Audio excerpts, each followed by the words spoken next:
Salve família, iniciando mais um Our Body, Papo Saúde, eu sou Reinaldo Dias e estou com a minha parceira Priscila Cardoso. Oi gente, tudo bem? Mais um dia aqui de conteúdo para vocês. Mais uma vez a Our Body expandindo e cuidando dos nossos ouvintes e espectadores. É isso aí, vocês devem estar notando, cenário novo, casa nova, é isso aí, um momento de transição, estamos expandindo, então logo, novidades. 2024 chegando com tudo, como sempre. E hoje temos a prata da casa, ele, Bruno Costas. Muito obrigado pelo convite novamente, tá? É um prazer enorme estar aqui. Olá, gente de casa, espero que vocês curtem o canal hoje, hein? É isso aí. E antes de mais nada, inscreva-se no canal, compartilhe, fortaleça. Estamos também com um canal de cortes do Our Body lá no YouTube. Então, ó, clica lá, inscreva-se, compartilhe, fortaleça, ative o sininho. Estamos também no Spotify. Então, o Spotify também tá lá todo vapor. E também no Instagram e no TikTok, né? No Instagram estamos com o podcast Our Body. Então, vocês podem lá ver os Reels a todo vapor lá, quebrando tudo. E eu vou bater um papo com a Pri aqui, né, Pri? Porque a gente tá iniciando, passou o carnaval, né? O ano tá iniciando, né, gente? Eu acho que agora literalmente o ano começou. E como todo início de ano, a gente começa a colocar, querer tirar do papel, né? Nem sempre a gente consegue os nossos planos e projetos. E você, já tem aí seus projetos? Já deu início? Então, para isso, trouxemos ele para diminuir um pouco a sua ansiedade, Bruno Costa, psicólogo, que vai destrinchar com a gente aí tema importantíssimo sobre ansiedade, porque a gente sabe que passou o carnaval, a gente começa a colocar aquelas questões que a gente sempre vem trazendo. Esse ano, será que eu vou emagrecer? Tem que fazer minha dieta? Como é que estou no trabalho? Vou ganhar aquela promoção? Ou vou mudar de emprego? Também mudar de profissão, enfim. Como é que eu estou nas redes sociais? Estou excedendo, sim ou não? O que eu estou vendo, o que eu estou consumindo? Será que eu vou parar de procrastinar esse ano? Eu prometi, hein? No final do ano eu fiz minhas promessas. Então tem muita coisa pra gente desbravar neste podcast que vai iniciar exatamente agora. Então, vem com a gente. Bruno, mais uma vez, seja bem-vindo. Você que fez um podcast há um ano e pouco atrás aqui com a gente. Então, você que está nos assistindo, quer saber um pouco mais sobre o Bruno Costa? Vai lá no primeiro podcast que ele fez com a gente, vai saber um pouco mais a história dele, a trajetória. E hoje ele vai vir aqui para falar já de um tema que a gente quer abordar há um certo tempo com ele. E não existe melhor momento que esse, que é o mês 3, para a gente estar falando. Então, vou começar com a primeira pergunta aqui para a gente já iniciar o papo na mesa e fazer acontecer. Bruno, de que forma o estilo de vida vem detonando a vida das pessoas? Uau, bom, são vários, né? Vários estilos que as pessoas aderem e que aos poucos vem degradando aí a saúde mental, falando de um todo, tá?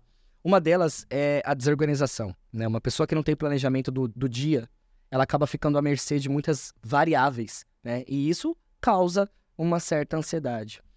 Sedentarismo é uma outra questão. Você falou procrastinação. Espero que a gente tenha a oportunidade de falar um pouco mais sobre isso, mas procrastinação também ajuda. O mundo da internet, cara. O mundo da internet hoje, ele tomou espaço de tudo. Falar de 2 pontos, tá? Um ponto. Tem pessoas que navegam na internet, tem pessoas que naufragam, né?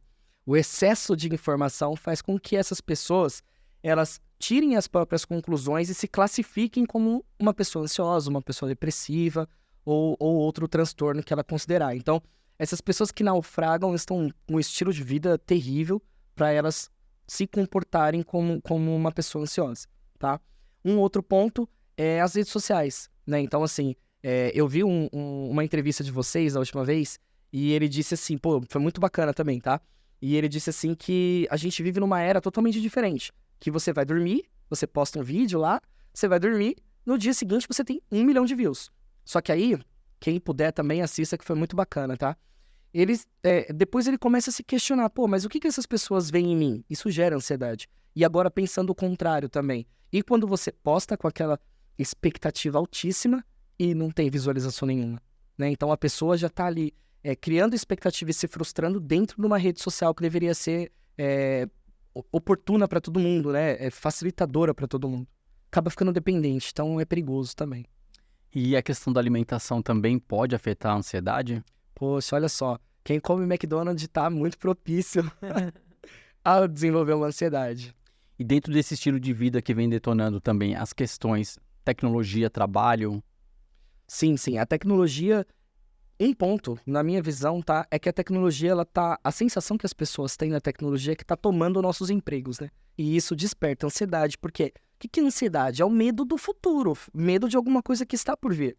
Então, conforme a tecnologia avança, a pessoa fala, poxa, e aí, o que será da minha função, do meu trabalho? Quantas vezes a gente já viu uma empresa que antes usava, 500 funcionários para uma atividade braçal que hoje uma máquina faz, né? Então, assim, isso gera, assim, e o dia a dia no trabalho, cara, com certeza, com certeza é um grande propulsor. essa questão futurista, então, mexe muito com a mente da pessoa. Muito, muito. A ansiedade, ela tá dentro disso, tá dentro de algo que ainda não aconteceu. Ninguém sofre de ansiedade pelo que já aconteceu, tá? A ansiedade é sempre de algo que ainda não aconteceu. É verdade que eu percebo as tecnologias estão evoluindo de uma forma tão rápida que às vezes eu mesma me pego falando, meu Deus, preciso me atualizar nisso. Nossa, essas inteligências artificiais, como que usa isso? E isso realmente causa uma ansiedade na gente, né? Porque se você não acompanha, você fica para trás. O medo de ficar para trás é constante. Olha, eu ia te responder e você já falou tudo, né? Porque, cara, você morre de medo de falar assim, se eu não aprender o chat GPT, eu vou ficar desempregado. Então, cara, você acha que isso não mexe com a cabeça da pessoa? Fala, eu não posso ficar desempregado, eu tenho uma família para sustentar, eu tenho sonhos para cumprir, para alcançar. E aí você tem que acompanhar tudo e toda a tecnologia que vai aparecendo. Ou seja, de novo, naufragando na internet ao invés de navegar. E essa frase é do Mário Sérgio Cortella, tá? Não é minha, não, de navegação e naufrágio. E os tipos de ansiedades? Fala só algumas para nós, assim, que você consegue fazer uma leitura. Existem várias, tá? No DSM-5, que é o nosso diagnóstico e manual dos transtornos, eles classificam algumas. Eu vou falar as que eu recordo, pode ser as que eu me recordo. Então, pela cadeia de desenvolvimento, tá? A gente fala do mutismo seletivo, que geralmente é em crianças, eu acho que o próprio nome já diz, né? A gente fala de ansiedade por separação, que também envolve muito mais a criança, mas pode envolver um adulto também, tá? A mais famosa, que é a TAG, né? O transtorno de ansiedade generalizada. E tem algumas outras também, como a agorafobia. Já conheceu alguém que tem medo de barata, medo de aranha, medo de elevador? Isso se chama agorafobia, tá? Aí tem outras nomenclaturas, mas o transtorno em si é a agorafobia. E tem o transtorno social, que impacta muitas pessoas, que inclusive é uma das competências do futuro que a tecnologia não vai conseguir pegar, que é a comunicação. Então, uma pessoa que tem medo de falar em público, uma pessoa que tem medo de ser taxada de humilhada, de passar vergonha, e ela acaba se isolando dentro de casa. Então, esses são alguns dos transtornos que são considerados pela DSM-5. Como que uma pessoa pode identificar, perceber se ela é ansiosa ou não? Primeira coisa, para de naufragar na internet, tá? Tem muita coisa, assim, desculpa até o termo, mas idiota, tá? Eu acho que hoje as 2 primeiras páginas do Google só contém informação idiota, porque é quem paga mais, tá? Não são informações valiosas mesmo, tá? Tem que ter uma fonte confiável. Hoje, cada dia tá ficando pior. A segunda dica, esquece de influencer. Influencer não é psicólogo, não é psiquiatra, esquece isso, tá? E o outro, corra de blog. Se você quer uma informação científica, corra de blog, tá? Agora, o DSM-5, que é o nosso manual, que ela é feito algumas classificações. Primeiro ponto, de todas essas outras transtornos que eu trouxe, a preocupação excessiva é em comum com todas, tá? Aí tem algumas certas diferenças. Eu esqueci de falar do transtorno do pânico, também tem algumas diferenças também. Mas preocupação excessiva é o marco X ali, tá? Ela precisa ser acompanhada de uma preocupação excessiva não somente de um evento. Precisa ser de no mínimo 2 ou mais. O que eu quero falar com isso? A pessoa se sente ansiosa porque ela tem medo de perder o emprego. Só que no relacionamento conjugal tá ótimo. A vida pessoal dele ou dela tá ótima.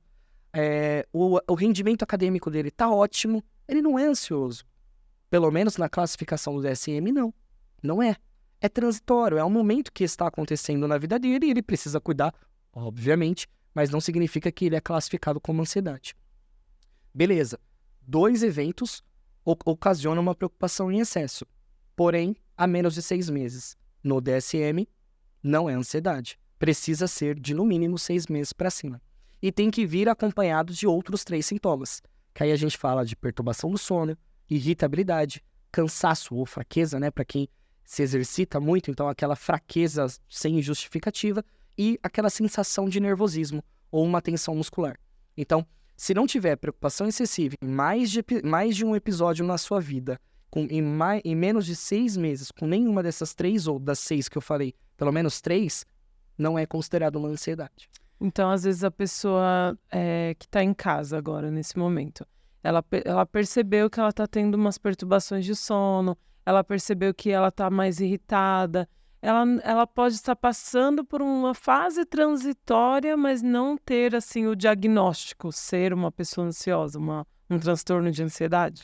Olha, é que assim, né, tem as coisas mais valiosas que entram em comum com todos os transtornos, mas você teve uma perturbação do sono, se preocupe. Pode não ser ansiedade, mas pode ser um outro transtorno. Então, assim, gente, não pode privar o seu sono. Não dá pra privar. E se você não consegue dormir, e detalhe, eu não falei insônia, eu falei perturbação. Tem uma leve diferença. Você pode até dormir, mas o seu sono é muito leve. Você acorda 2 ou 3 vezes à noite. Então, isso é uma perturbação do sono.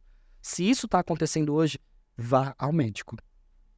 Ponto, tá? Mas pode ser uma ansiedade, pode não ser também. E é certo lutar contra a ansiedade? Cara, quem não tem ansiedade, eu fico preocupado. Tem alguma questão disfuncional aí muito séria, tá? Porque a ansiedade faz parte de todo ser humano, de todo animal, na verdade, né? O que é a ansiedade? A ansiedade, diferenciando o medo da ansiedade, tá?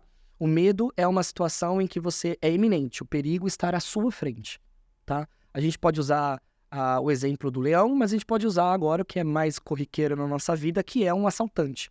O cara apareceu, seu corpo vai ficar rígido, você vai ter muita informação para lutar ou correr. É um termo, né? Você pode também, eu não aconselho que haja nenhum assalto. Isso é medo. A ansiedade é, eu vou passar por aquela rua escura e eu acho que vai ter um assaltante. O que você faz quando você pensa nisso? Você não entra naquela rua. Olha o que a ansiedade fez com você, ela te protegeu. Então, lutar contra a ansiedade é péssimo. Você vai perder uma gigante habilidade de sobrevivência e de sucesso da espécie humana, tá? Outro ponto, a ansiedade não mata. Nunca matou ninguém, tá? Muito bom, essa resposta é bacana, porque todo mundo às vezes se pergunta, não, eu tô ansioso, será que eu tenho que brigar contra isso ou não? Eu acho que essa resposta ficou bem plausível, né? A pessoa consegue assimilar, né, o que é bom para ela naquele momento, né? Defesa da pessoa. Eu acho que ele trouxe uma perspectiva diferente, Sim. né, de ansiedade pra gente. Porque, por exemplo, você pensa assim, ai meu Deus, tô com ansiedade, agora ferrou tudo. Não, gente, a ansiedade regulada é um instinto normal do ser humano, é uma reação, não sei se assim eu posso chamar. É uma emoção que é fisiológica, é normal. Agora a gente vai para a parte patológica, né? Eita. Que algumas pessoas podem trazer na genética transtornos de ansiedade, depressão e vícios, ou até vícios, né? Eu já tô aqui balançando a cabeça, né? Antes de terminar a frase. Com certeza. A predisposição genética é um fator crucial. Porém, não significa que a sua mãe, seu pai, sua avó possuem esse tipo de transtorno, que seja ansiedade ou depressão, que você vai ter também. Depende muito do seu estilo de vida. Tá bom? Mas a predisposição é um fator crucial também. E é legal que a gente estava já trazendo já na pergunta anterior, e aí você deu a resposta, e a Priscila também falou aqui, a gente estava lá na mesa, e eu fiz essa pergunta justamente porque eu já até coloquei patológica, né? O que é patologia, que é uma doença, o que é uma ansiedade, como a Priscila mesmo mencionou, que é de defesa do seu corpo, que é de defesa de vida, que é de você pensar, analisar, raciocínio.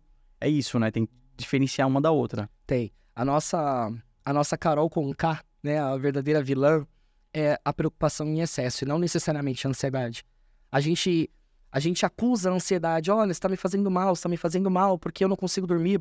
Na verdade, não, é a preocupação que é a vilã do enredo. A ansiedade não, tá?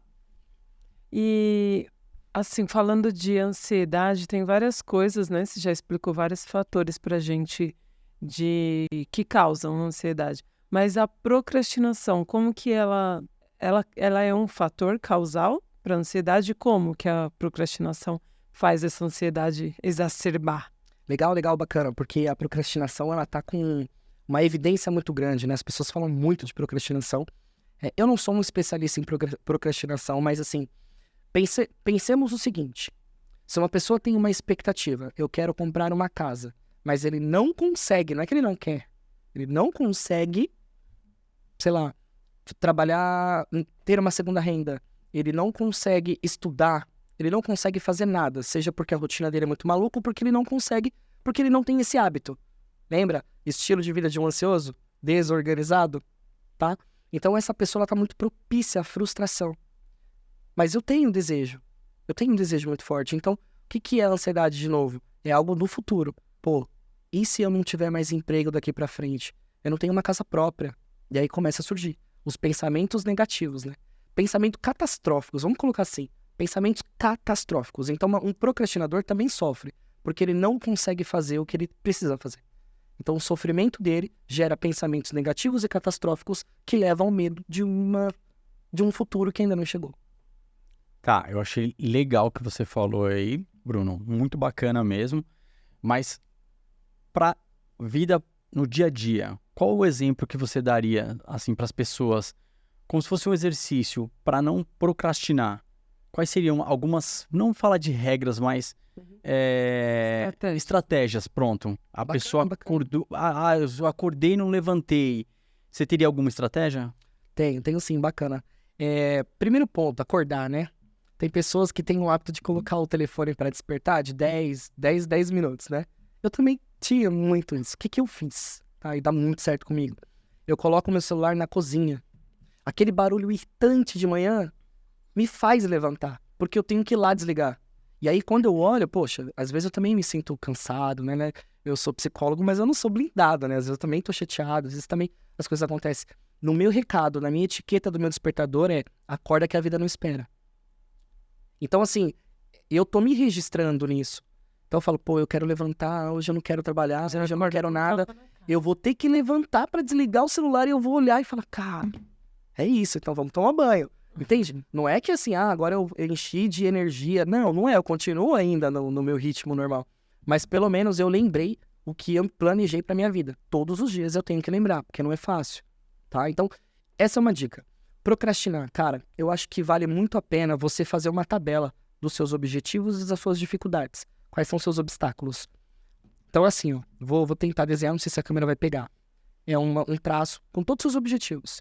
No outro, você pega os obstáculos. Desses obstáculos, você pega uma setinha e fala, como driblar esse obstáculo? Pega outra setinha, como enfrentar esse obstáculo? E não esqueça mais. Porque é cansativo, mas se você tiver tirado da sua cabeça e colocado num papel, você vai saber o que você quer e o que você precisa fazer, o que você precisa evitar e quem você precisa enfrentar. Fica um pouco mais fácil. Legal, um plano de ação, né? Saber o monstro que você enfrenta, sabe? É importante. Conscientização. E aí você não sofre, né? Porque a procrastinação, você falou do sofrimento. Então, se ele já não chega atrasado no trabalho, ele já não vai sofrer pela questão do atraso. Isso. E aí tem aquela, vamos dizer, aquela avalanche. Não tem o chefe para reclamar. Então, já me livrei do atraso, da reclamação do chefe, e aí consigo fazer melhor a minha função e a minha tarefa. Se eu consigo fazer o meu dia ficar mais leve, menos ansioso eu fico. Então, são pequenos detalhes que fazem a diferença no dia a dia. Eu não tenho nem que responder, você foi incrível, cara. É exatamente isso. Se você tem, eu falei lá no comecinho, desorganização. Então, o grande inimigo da ansiedade é o planejamento. Entende? É o planejamento. Por que você sofre? Tem pessoas que sofrem, e o sofrimento é real, tá, gente? É real, o sofrimento é complicado. Mas por quê? Porque eu não sei se eu vou, sei lá, entregar meu relatório no trabalho, né? Não sei se eu vou conseguir entregar. Para isso que existe reajuste de prazo. Entende? Você pode chegar no seu gestor e falar assim, olha, eu preciso reajustar o prazo porque eu tive um imprevisto, eu não vou conseguir entregar. O que vai acontecer no máximo? Ele fala, não, vou colocar uma pessoa para te ajudar. Só que a pessoa sofre e não pergunta. Entende? Então, ela causa o próprio dano dela. Aliás, ela alimenta o próprio dano dela. Acho que às vezes, então, pelo que eu entendi, falta algumas atitudes que a pessoa poderia ter para manejar essa ansiedade, né? Exatamente. Para que a vilã de verdade, porque a vilã não é a ansiedade, a vilã, que é a preocupação em excesso, fosse normalizada. E aí fica a dica que você falou, coloca tudo no papel e traça objetivos e as suas tarefas. E seus obstáculos. O objetivo tá claro, tá fácil, você já sabe, você não vai esquecer. Agora, os obstáculos que são difíceis, então é ele que você tem que focar. Pedem para si e coloca. Como driblar esse obstáculo? Por exemplo, eu preciso estudar mais para ganhar mais para comprar uma casa. Isso dá um desespero. Mas eu não consigo estudar porque o meu tempo não me permite. Obstáculo. Poxa, hoje tem um EAD. Será que eu não posso investigar aqui qual grade de ensino de EAD pode se encaixar com o meu? Olha isso, você acabou de encontrar uma solução para o seu problema. Você minimiza a preocupação em excesso. Trocar a preocupação pela ação estratégica, né? Show! É hábito, gente. É hábito. Trocar a preocupação pela Ação estratégica. ação estratégica. Eu acho muito bacana, porque eu falo nós, seres humanos, né? A gente quer aliviar nossa mente. Então, seria, um exemplo, o Netflix. A pessoa não fica na internet, mas vai assistir filmes ou séries para relaxar a mente. Só que ela tem uma série de tarefas. Então, é um exercício. É uma briga constante que você vai ter que ter, que é o exercício que você falou, são as tarefas. E aí você vai começando a colocar o seu dia a dia de uma forma correta para você não sofrer lá na frente. Boa, boa. A gente usa muitas desculpas para distrair a nossa cabeça, né? Então, Netflix é uma delas. É bom, eu já me peguei, assim, 12 horas direto, maratonando uma série. Mas, de fato, eu tinha atividades que eu poderia ter feito. Aí que tá. Você desliga pra descansar ou pra distrair? Porque se for pra distrair, você tá fugindo de alguma coisa. Tá procrastinando. Você tá procrastinando. Agora, se é pra desligar, porque assim, poxa, você chegou num momento que, eu consegui cumprir minhas tarefas, foi muito intensa essa semana e eu preciso desligar, tá tudo bem.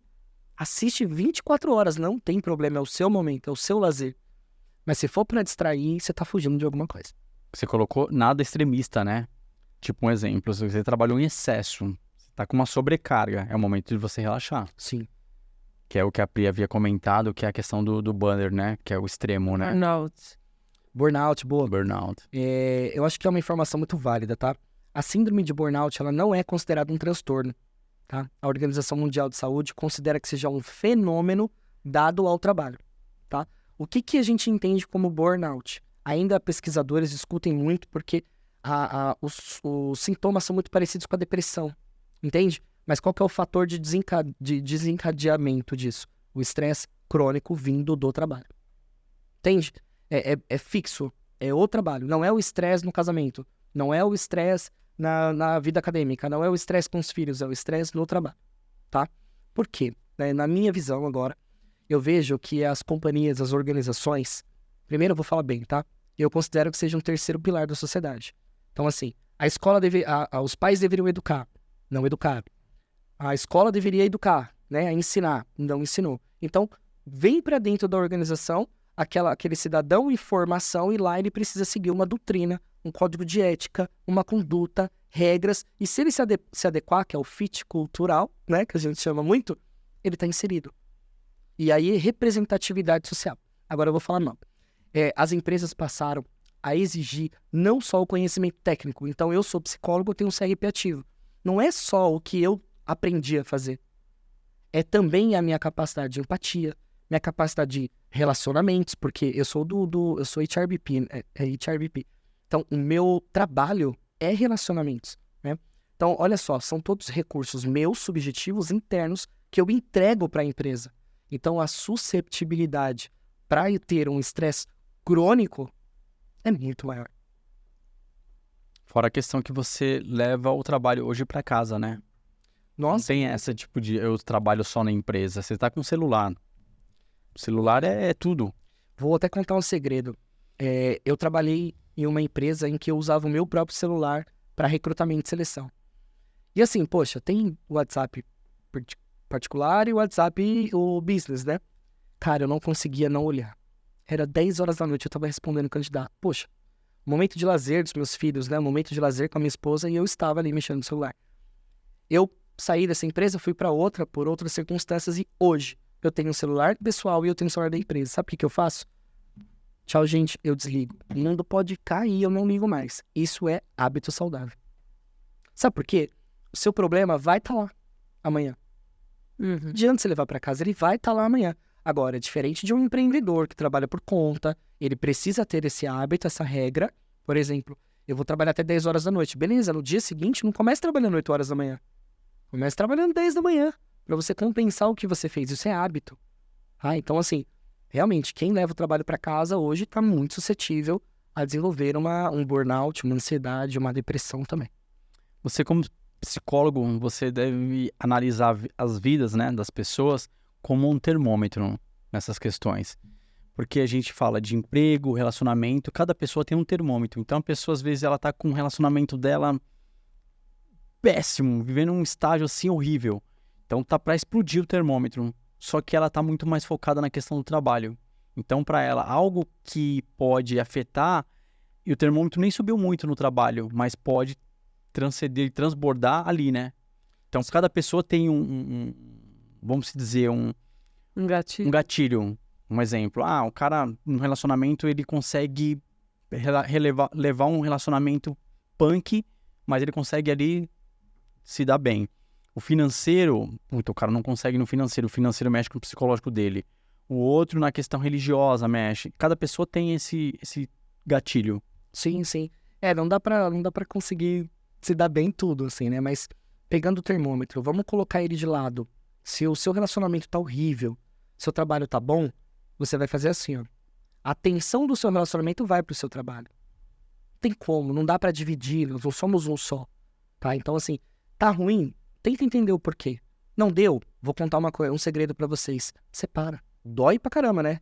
Mas é mais fácil. É você por você. Separa. Tá ruim? Separa. Entende? As pessoas ficam perdurando relacionamentos tóxicos e que desgasta toda a saúde mental porque não quer perder. Entende? Só que sua saúde mental tá indo pro saco, mas você não quer perder. Perder o quê? Seu trabalho tá horrível. Bruno, você tá sendo hipócrita porque a gente tem que trabalhar pra colocar comida na mesa. Sim, mas se esse trabalho tá acabando com a sua saúde, quem vai colocar comida na mesa depois que você morrer? Entende? Não tem que ficar desenhando. É assim, ó. É isso. Não tá legal? Eu por mim mesmo. Não tá legal? Tchau. Não tá legal aqui? Tchau. Porque eu preciso me valorizar. Entende? A empresa, depois que, agora nesse movimento, eles começaram a investir mais em saúde mental. Existem psicólogos dentro da companhia, né? Que isso é muito importante. Não é colocar uma pessoa que não tem conhecimento em pessoas para fazer o RH. Não, é psicólogos para fazer o RH. Então isso já é valioso. Porque eles estão percebendo que as pessoas estão adoecendo com essa ânsia de alta produtividade, alta performance e tudo mais. Então eles já estão se preparando. Existem programas de psicólogos dentro das organizações, tudo para cuidar da qualidade de vida. E aí você falou assim sobre financeiro, né? Existe um termo chamado segurança psicológica. O que é o segurança psicológica? São alguns pilares que o ser humano precisa ter. Então saúde financeira, saúde mental, saúde espiritual, saúde física, entende? E aí, aqui, quando você contempla tudo, sim, você está se sentindo seguro. É uma segurança psicológica. Se um desses quebrar, você está inseguro psicologicamente falando. Bruno, você falou uma coisa agora e é muito legal. Eu tive um insight, assim, bem legal. Um relacionamento, por exemplo, que já não está saudável. A pessoa não está feliz naquela relação. Mas, assim como o Rê falou, mas nas outras coisas ela meio que está bem. Consegue equilibrar. E você deixou bem claro que esse desequilíbrio vai chegar à conta. Vai afetar as outras áreas também. E eu percebo que a gente, né, vou até me incluir as pessoas, de um modo geral, tem muita dificuldade nessa habilidade de encerrar ciclos. E eu acho que falta essas habilidades de gerenciamento das nossas condutas e acaba criando uma doença, uma patologia, uma ansiedade, porque a gente não resolve pontinhas da nossa vida, né? Fica criando desculpa para jogar a responsabilidade pro outro, né? Então, assim, se eu não terminar, se você não terminar, não termina. Mas tá ruim pros dois. Se eu não terminar, você não terminar, não termina.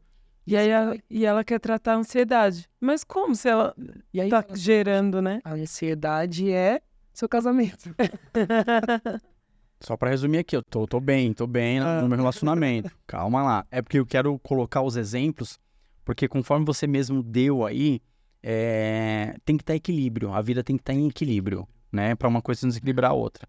Eu sei que tem pessoas que conseguem lidar melhor com algumas situações do que em outras, e ela não consegue transparecer, no meu exemplo de vida, e ela não deixa transparecer alguns problemas que ela vai ter, porque todo mundo tem que ter problema, óbvio, não existe ser humano sem problemas, mas a partir do momento que isso venha aumentar no termômetro, pode ser que afete. Assim, conforme você mencionou, financeira, religiosa, familiar, enfim, e até alimentar, né? Porque a gente está falando também, estamos com a nutricionista aqui, Priscila Cardoso, e aí a questão também a alimentação pode gerar outros gatilhos, né? Com certeza, gente. Nem vou dizer o quanto. Não, vamos falar, ó. Vamos falar então. Eu falei brincando aqui que comer McDonald's pode desencadear a ansiedade. Não é literalmente comer o McDonald's, mas nós sabemos que é uma péssima alimentação. Com certeza. Então, digamos, uma pessoa tem ansiedade. E aí ela se sente mal, o que que ela faz? Ela precisa saciar isso ou distrair. Tem pessoas que vão pro Netflix, tem pessoas que vão comer. Aí ela vai lá e come. Come aquele alimento... Não pode falar merda, não, né? Aquele alimento. Sim. Come trash, né? Isso. E aí, cara, ela não tá produzindo nada, que a doutora vai poder falar melhor até, ela não tá produzindo nada de saudável no organismo dela. E a ansiedade já foi comprovado que tem uma certa perda de um neurotransmissor, por isso que eu falo monoaminérgico, chamado serotonina. E a serotonina é 90% produzida aonde, doutora? No intestino. Então, comer o McDonald's é um grande propulsor. O intestino doente, ele vai te trazer várias doenças, mas as neurológicas já estão mais do que comprovadas que elas começam no intestino. Por falta de nutrientes, você pode desenvolver depressão, ansiedade, tudo isso. Existe uma ligação, né, do intestino para o cérebro, através do nervo vago. Se você tem uma microbiota doente, você está mandando substâncias químicas que vão prejudicar os seus neurônios, as sinalizações. Então, assim, alimentação, gente, é muito importante se você quer tratar a ansiedade. Então, cuidado, hein? Se o cara procrastina e só come McDonald's, lascou. Tem que tomar cuidado.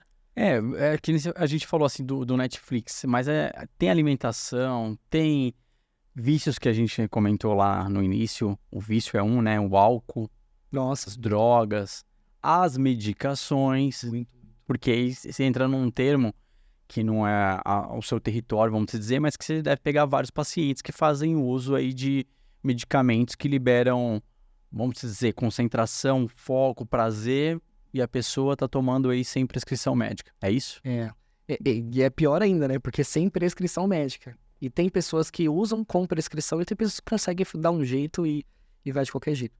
Eu, particularmente, sou um crítico do processo terapêutico medicamentoso, tá? Mas, como você disse, não é minha área, né? É do psiquiatra, eu entendo e respeito. Alguns pacientes que vêm a mim, eu já encaminho para o psiquiatra, porque a condição dele... Lembra que eu falei do DSM-5, né? O prejuízo é tão grande que está atrapalhando a condição de vida ocupacional, social, né, relacional, enfim. Então, a situação já está ruim. Então, eu preciso restabelecer esse indivíduo para um estado mínimo. Entende? Porque o sofrimento é real. Então, eu preciso restabelecer. Então, muitas vezes os psiquiatras utilizam ansiolíticos, psicotrópicos, antidepressivos, que é para restabelecer serotonina, dopamina, enfim, né? Então é para restabelecer a pessoa numa pré-morbidade, sabe? O mundo pode estar caindo e a pessoa está dopada, entende? Então essas pessoas precisam de se restabelecer, acompanhado de terapia. Agora existem outras pessoas que usam como cabide, como muleta, a responsabilidade. O Leandro Carnal, ele diz o seguinte: tudo que começa com eu é problema meu. E as pessoas não querem enfrentar as próprias emoções. Elas querem terceirizar o problema. Doutor, me dá um remédio aí que eu preciso ser feliz. Entende? E a felicidade não tá na farmácia. Não tá. Isso ficou bem, bem claro. Chocante, né? Já que você está falando de medicações, então eu vou aqui, ó. A ansiedade pode ser tratada com medicamentos? Pode ser tratada, é o que eu disse, né? Existem pacientes que estão numa condição já muito ruins e elas precisam se restabelecer. Mas se não tiver o combo do terapeuta, que é para gerenciar, entender a causa raiz disso, e até alguns psiquiatras, tá? Tem psiquiatras que são experientes, possuem experiência profissional em terapia e não só medicamentoso, tá bom? E terapeuta. Então, se tiver esse combo, com certeza a medicação aos poucos é diminuída e a gente vai fazendo o gerenciamento de tudo isso, tá? Pode sim. O problema são as pessoas que querem terceirizar a responsabilidade do próprio eu. Mas o medicamento, por exemplo, dos transtornos mentais, assim como a ansiedade, se a pessoa toma um medicamento e ela não vai no psicólogo, ela não faz um acompanhamento de terapêutico, né? Somente o medicamentoso. É efetivo? Olha, eu não posso considerar que não seja, tá? Mas na minha visão, não. A pessoa se torna dependente daquela medicação. E aí ela continua no estado pré-mórbido. E, a gente veio pro mundo pra quê? Ser livres, né? Porque você tá refém, Cara, na minha concepção. Eu quero e eu preciso sentir todas as minhas emoções. Sim. A tristeza é a mais dolorosa, né? Mas vocês sabiam que a tristeza ela é importantíssima pra reintegração do eu? Dói, tristeza dói, mas eu quero ter o direito de sentir isso. Eu não quero passar o dia inteiro dopado. Entende? Então, assim, é possível? É. Mas é muito mais difícil a pessoa abandonar, sair desse processo medicamentoso depois que ela entrou. Então, o que eu percebo, assim? Então, se a pessoa pega, toma um remédio e acha que ela não vai resolver o problema, né? O remédio, ele só vai inibir, esconder para baixo do tapete. Na verdade, assim, quando uma pessoa tá depressiva ou ansiosa, ela tem algumas alterações hormonais. Então, o que o remédio faz? Ele restabelece o hormônio neurotransmissor, né? No caso, o mais citado, o que mais os medicamentos atacam é a serotonina. Vamos lembrar lá, comeu o McDonald's, deu ruim. De novo, não é só o Mac, tá, gente? Então, assim, eles atacam a serotonina, eles restabelecem a serotonina no organismo. Tá, mas acabou a medicação, o que vai acontecer de novo? Vai cair. Então, o cara procrastina, o cara é sedentário, o cara tem uma péssima alimentação, o cara não faz terapia. É importantíssimo fazer terapia até quando você se sente bem. Entende? Então o cara não faz nada, a moça não faz nada. E vai ficar só no medicamento. Só medicamento. Tá, aí o medicamento ele entra então com essa função de inibir as emoções exacerbadas, vamos dizer. E a terapia ela entra como no caso? Qual que é a via de... Na verdade, o medicamento não vem para inibir emoções, ele vem para restabelecer o sistema monoaminérgico hormonal da pessoa, tá? Porque já foi comprovado aí a neurociência de que uma pessoa que tem transtornos, ela tem disfunções, tá? Disfunções hormonais. Agora, a terapia é para você ir na causa raiz, por exemplo. Tudo é um começo, tá, gente? Ninguém acorda de manhã pronto, eu estou com um transtorno de ansiedade. A gente demora para se preparar, para se acabar, né? Que a infelicidade vicia. Hoje você não tá bem, amanhã também não. Aí você vai ficando, aí você vai se isolando, aí você vai ficar em casa. Eu tenho medo de sair na rua. Será que o mundo vai acabar amanhã? Poxa, se você tivesse ido no 3º dia pro terapeuta, em 2 meses você estaria consciente. Olha só, a ansiedade não cura. Você estaria consciente de que o vilão é a preocupação em excesso, não é a ansiedade. Entende? Mas não, você fica 10, 15, 20 anos sofrendo. Quando chega o seu primeiro transtorno do pânico, você trava. E o transtorno do pânico, cara, eu já tive transtorno do pânico, já antes de ser graduado em psicologia, que loucura, né? E eu sei o que é essa sensação, e ela machuca demais. O medo de falar, gente, eu vou estar na rua, no ônibus, eu vou ter um piripaque desse, eu vou cair e ninguém vai me socorrer, então eu vou ficar perto da minha mãe. Eu passei por isso já. Então eu sei o que eu tô falando. Mas, cara, ansiedade não mata. Bacana, a ansiedade não mata. É isso aí.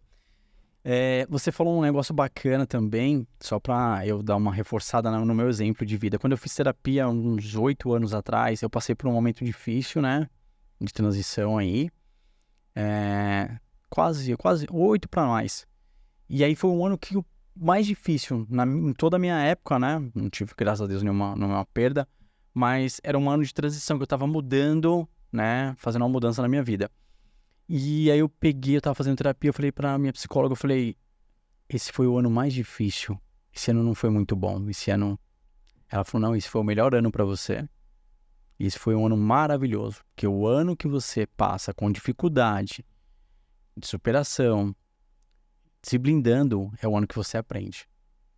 Toda dificuldade te fortalece. Então, nunca enxergue por outra vertente.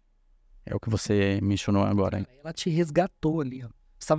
A gente tem uma tendência de sempre pensar ruim das coisas, né? Tipo, hoje eu não tô com o cabelo totalmente arrumado, hoje eu não tô com a melhor roupa. A gente sempre tem essa tendência, né? O que ela fez? Vem cá, para de pensar ruim de você mesmo, cara. Você foi foda, entende? Sim. Esse é o trabalho do terapeuta. A palavra foda pode excluir. Não, é isso que é legal. Pode excluir da sessão terapêutica. Eu não falo palavrão na sessão. Mas aqui, ela não foi foda. Ela falou, vem cá, você é foda. Entende? Esse é o trabalho. É aqui, ó. Você tá se sentindo mal? Tá, por quê? Vamos pensar nisso. E quando você tem esse autossabotador, a gente chama de pensamento automático, tá? Pensamento automático é, eu não sou tão bom, eu não mereço estar aqui. E, sabe, autossabotadores? Aí a gente pega esse pensamento que já é seu, que veio lá dos seus arquétipos, que é predisposição genética também, tá? A gente pega esse pensamento, vamos colocar ele aqui, ó, abre agora esse pensamento. Por que você pensa isso? E aí eu vou te questionar. Aí você fala, pô, verdade, esse pensamento que eu tenho que é tão meu sabotador, não é real. Eu que tô inventando, eu que tô me sabotando. Entende? O que ela fez foi isso. Ela tirou você do seu pensamento padrão, que é um negativista, e te trouxe pra realidade muito mais positiva e que te ajudou muito mais. E realmente foi isso, porque tempos difíceis fazem pessoas fortes. Essa frase aí é o que vem tocando todas as redes. E eu realmente comecei a fazer análise sobre mim, eu falei, mas é verdade, né? Puta, os outros anos agora tá tranquilo, porque nessa dificuldade que eu consegui transcender, eu falei, porra... Calejou, né? Calejei, tô legal. E eu falei, puta, é preciso passar por dificuldades. Sim. É preciso passar por essas etapas, não só na construção, de dificuldade mesmo. De ralar e falar, é isso, eu tenho que acordar pra vida. E um gatilho que você falou aí que é bacana é justamente isso, né? De você se analisar, porque a gente, quando fala, todo mundo tem as suas vivências. Você tem a sua, a Priscila tem a dela e eu tenho a minha. E eu não tenho vergonha nenhuma de falar as minhas origens. E às vezes, essa questão de você trazer a sua origem te coloca como inferior. E aí começa a te sabotar. Não, de onde você veio, não, pra onde eu não posso, né? Eu tô nesse meio, eu tô inserido aqui. Será que eu tenho o conhecimento que essas pessoas têm? Eu não vou conseguir falar o inglês fluente como eles falam. As pessoas vieram de escolas muito boas, escolas de elite, de ponta, vamos dizer, e eu vim de uma escola que, pública, e depois que eu fui me tornar nível universitário, eu estou atrasado.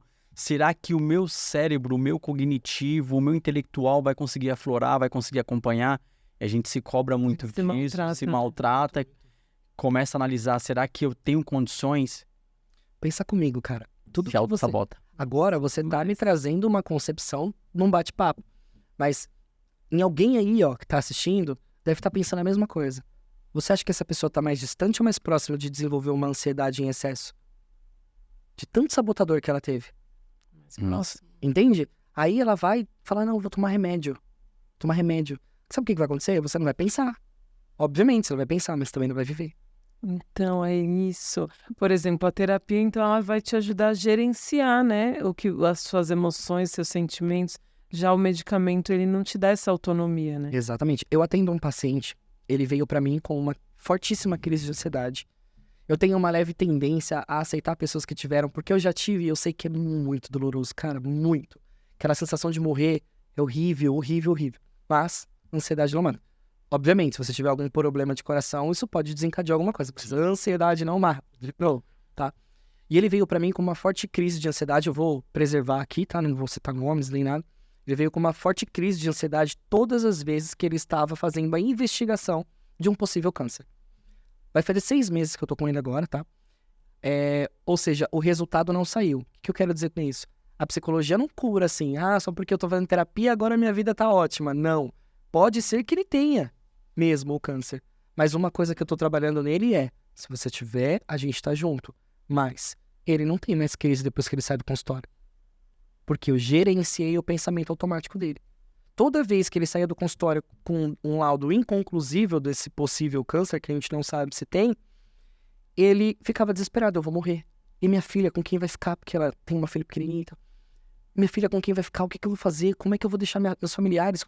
E aí ele foi, pensando nisso. Então eu trabalhei todo esse pensamento.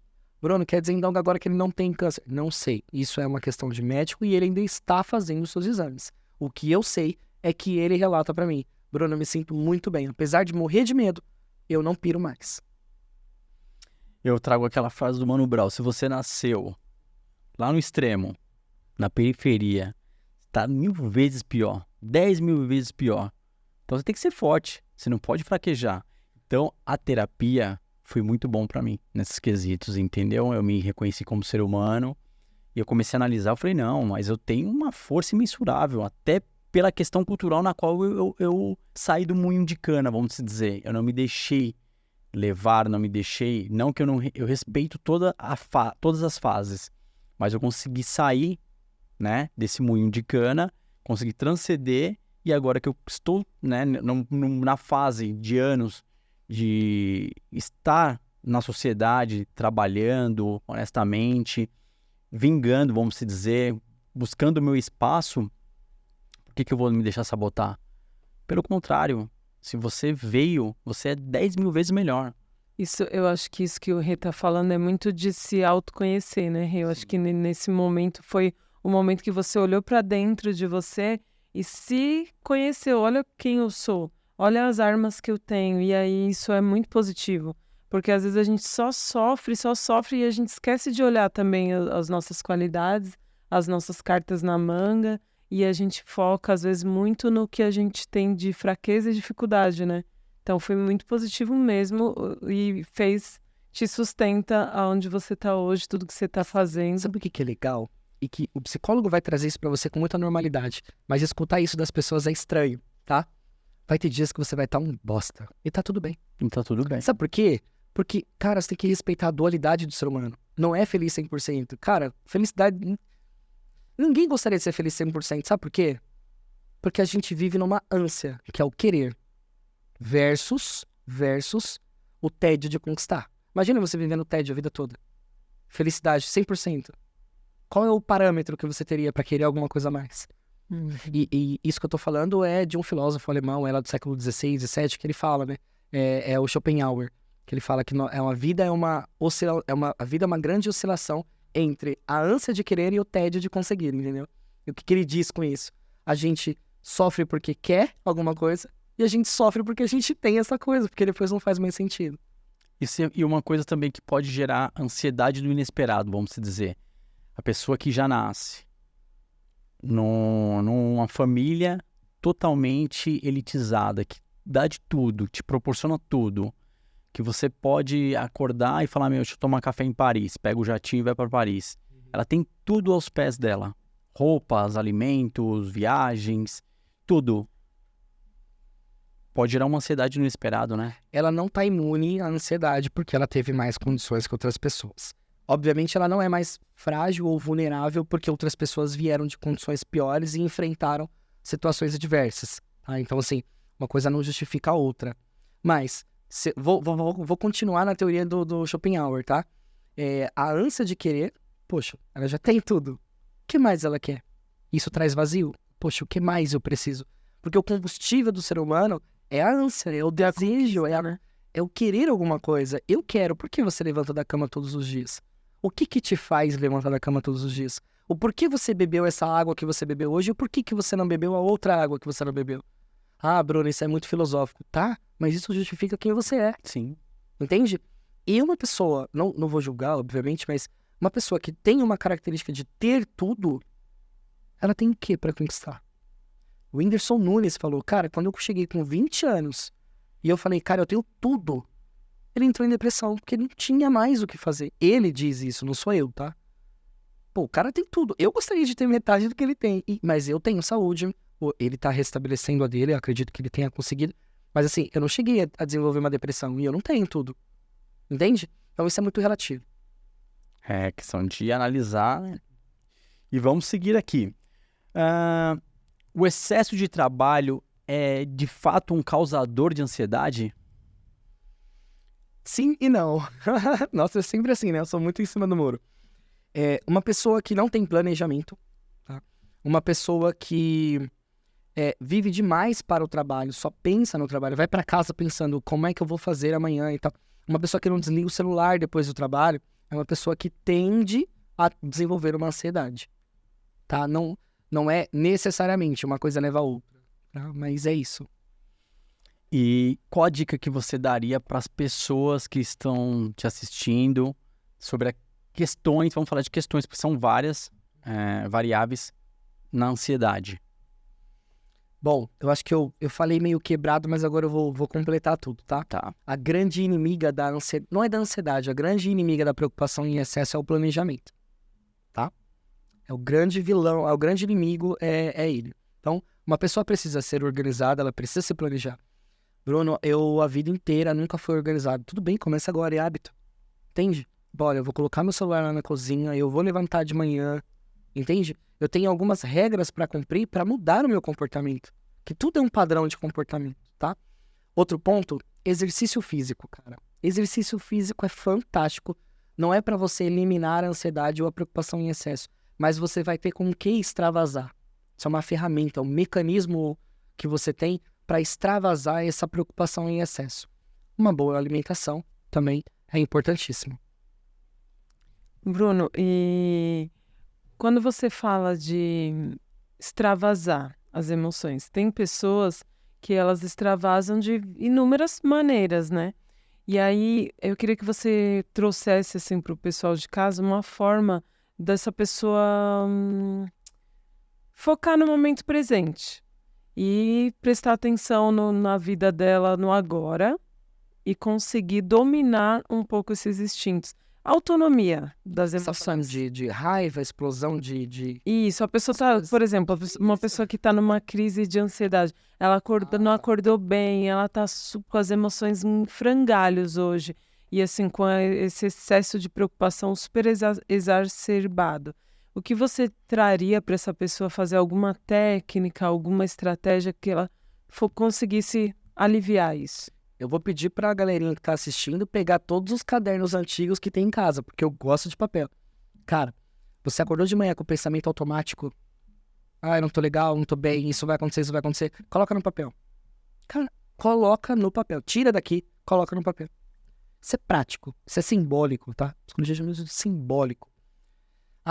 Eu tô pensando isso porque eu vou chegar atrasado, tá? Beleza, então o que você vai fazer amanhã pra não chegar atrasado mais? Entende? Hoje você vai ter que enfrentar. Hoje seu chefe vai estar lá bravo, possivelmente você vai tomar uma orientação, ou uma advertência, ou um esculacho. Não tem o que fazer, tá?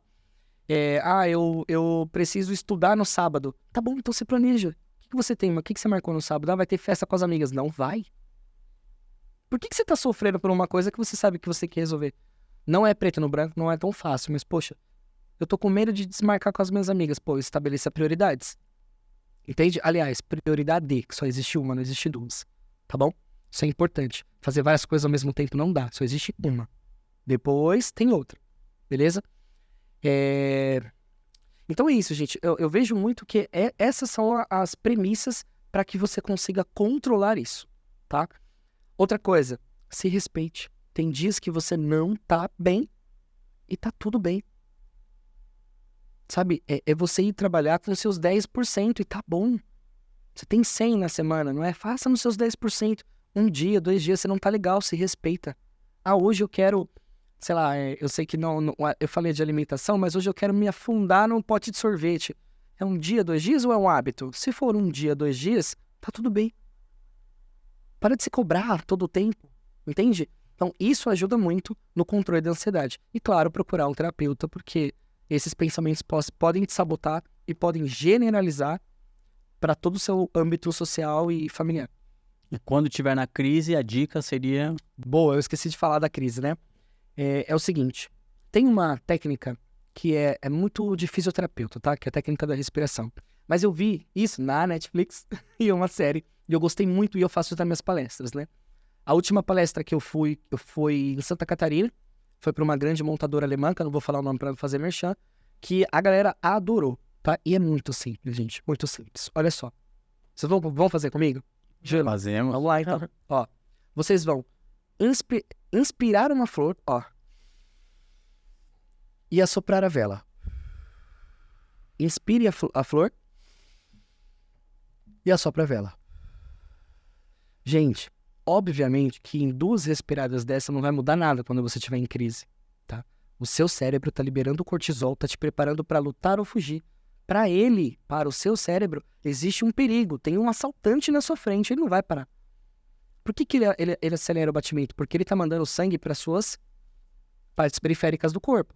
Por que você fica com falta de ar? Porque ele tá abrindo seus brônquios para você aguentar mais a corrida. Por que você treme ou fica com formigamento? Porque a quantidade de sangue no músculo faz com que ele fique mais rígido para você correr. Então, olha só, o seu cérebro tá mandando tudo isso de informação. Em 2 respiradas, vai adiantar? Não. Mas continua porque uma hora vai adiantar. Você precisa devolver a informação para o seu cérebro. Eu que pensei sobre alguma coisa que não aconteceu. Calma. Tá tudo bem. Tá tudo bem e tá ficando. E continua respirando. Outro que é legal é muito do mindfulness, tá? Que é utilizado. Eu mesmo não medito, tá? Não aconselho, não é que eu não aconselho, tá? É um ótimo hábito, mas os pacientes que vêm até mim geralmente têm um comportamento de não ter paciência para meditação. Mais uma prática muito boa é foque no aqui e agora. Te deu crise de ansiedade, inspira a flor e assopra a vela. Olha para um objeto e começa a descrever o que é esse objeto. Então, ele é um copo, ele é preto, ele está escrito Outer Body, né? Sim.